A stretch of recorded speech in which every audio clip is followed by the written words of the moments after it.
Bom, iniciando aqui mais uma live com vocês, né? E hoje nós vamos falar sobre a nova resolução da política de educação inclusiva. Então, eu vou compartilhar aqui os nossos slides para que a gente possa conversar um pouquinho sobre essa nova resolução,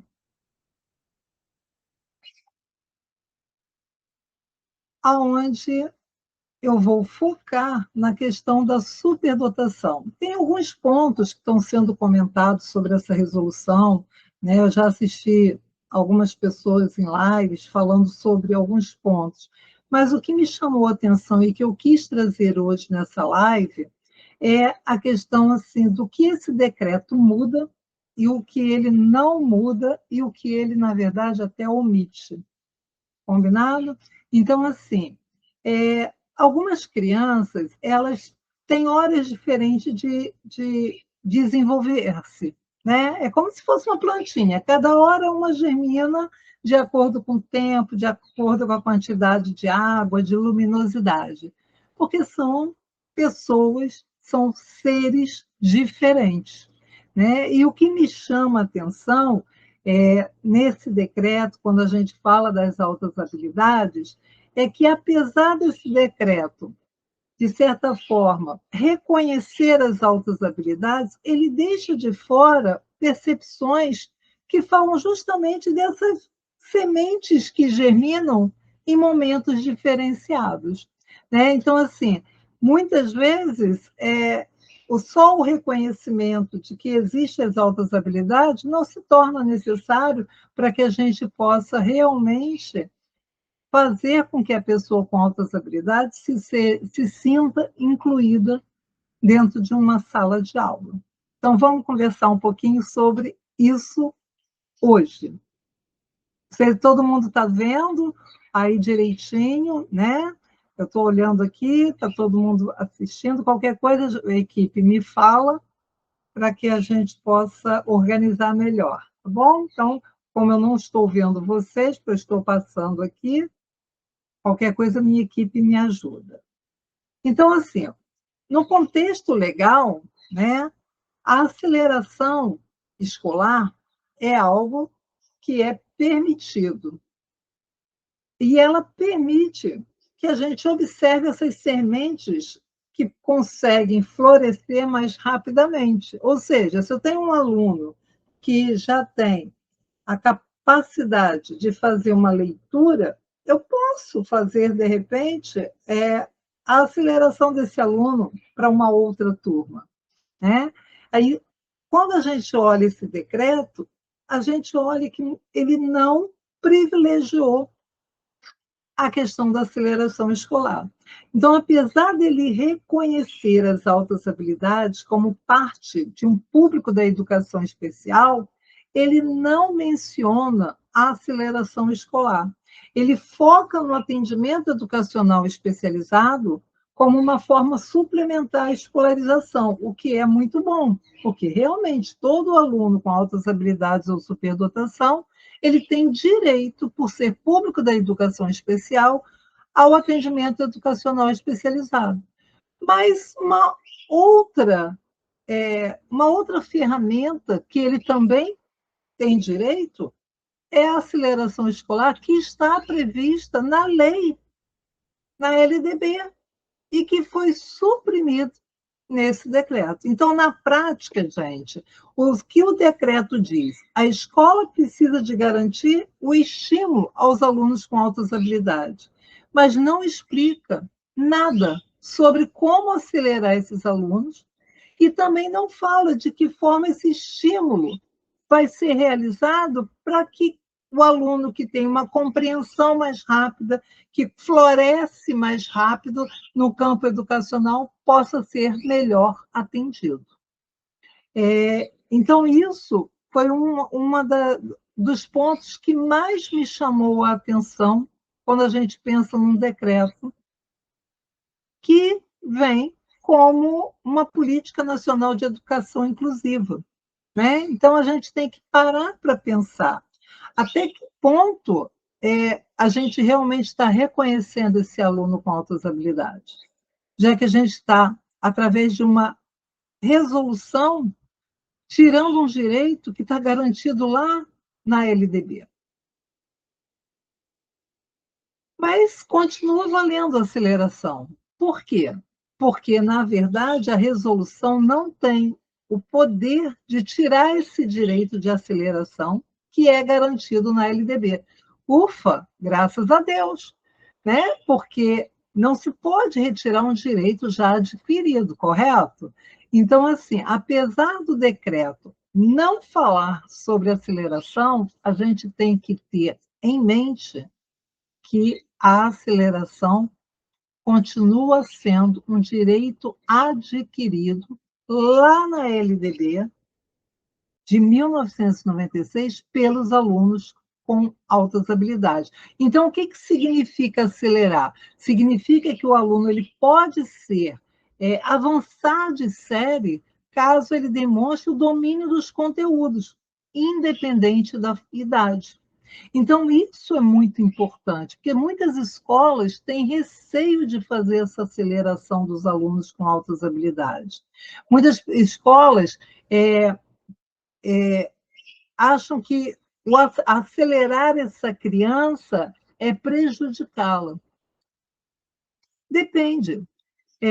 Se ela já tem esse domínio desse conteúdo, mais angustiada essa criança provavelmente vai ficar dentro de uma sala de aula onde nada está sendo acrescentado para ela. Então, a gente tem que quebrar esse mito que acelerar um aluno com altas habilidades, que já tem o domínio do conteúdo pedagógico, vai prejudicar a criança, né?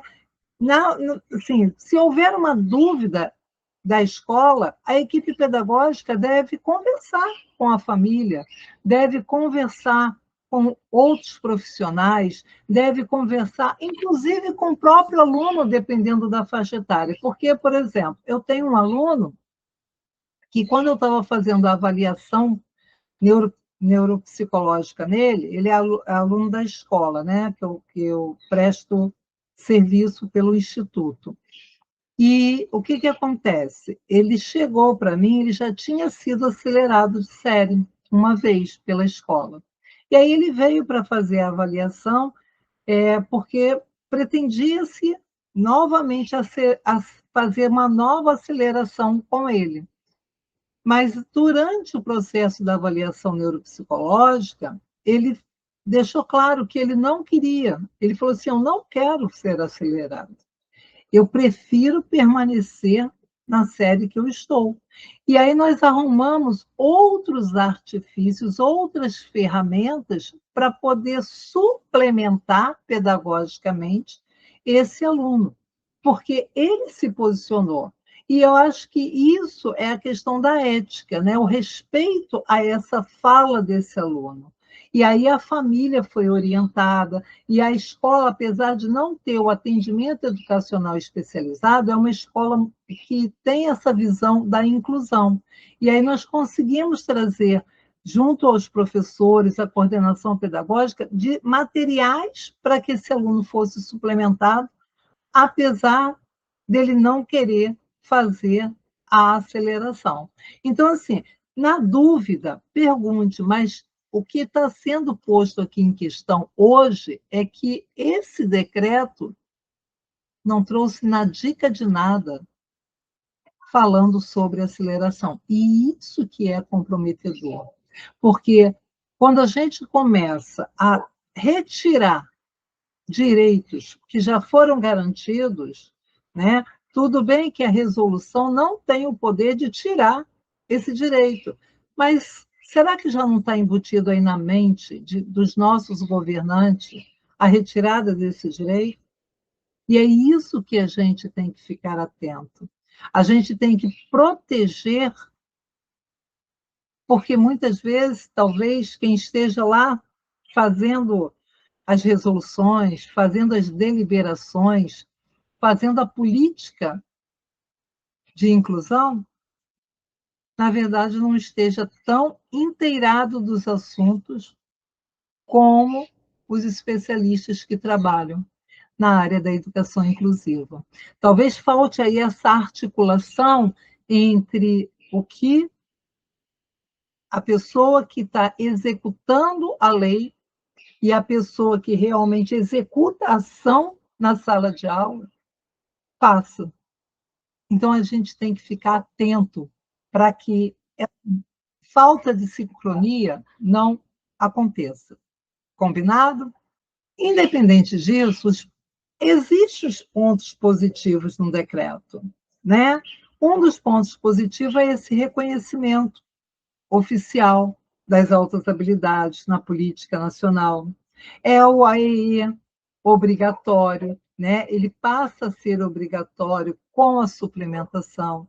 Ele cria, né?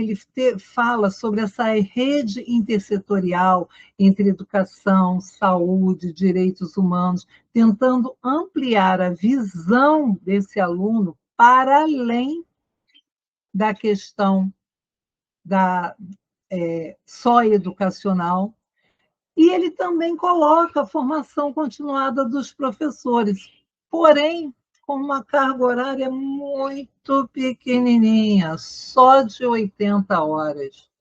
Uma carga horária que não chega... É um mini curso de aperfeiçoamento, não posso nem chamar isso de um curso de extensão, vamos colocar assim.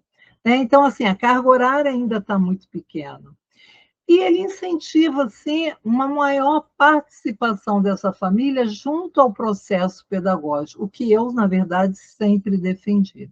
Então, esses avanços representam uma mudança de mentalidade, porque agora a gente consegue ver que esse talento, a, a superdotação, as altas habilidades estão começando a ser vistas não mais como esse privilégio, porque antigamente tinha-se um mito de que se eu olhasse para um aluno com altas habilidades, eu estava privilegiando esse aluno em detrimento dos outros.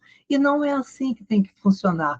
Cada aluno, independente de ter qualquer neurodiversidade ou de ser um neurotípico, cada um tem o seu talento, cada um tem a sua diversidade humana e cada um vai necessitar de suportes diferenciados.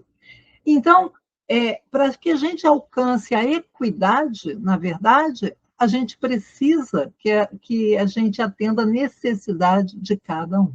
Então, nunca foi privilégio dar ao aluno com altas habilidades ou superdotação o que é necessário para que ele se sinta incluído, para que ele se sinta aceito, para que ele se sinta que está sendo realmente desenvolvido dentro de uma sala de aula, onde o pedagógico se faz. Mas a gente precisa dos pontos de atenção, né? Esse decreto ele não trouxe, por exemplo, como vai se fazer a aceleração. Como vai se fazer essa suplementação, esse enriquecimento curricular? Faltam-se parâmetros claros para que a gente possa identificar esses alunos com altas habilidades, superdotação. Qual vai ser o protocolo de identificação? Né? Existia, né, em cada estado, o Núcleo de Altas Habilidades e Superdotação, o NAAS. Mas hoje, muitos estados já extinguiram o NAAS.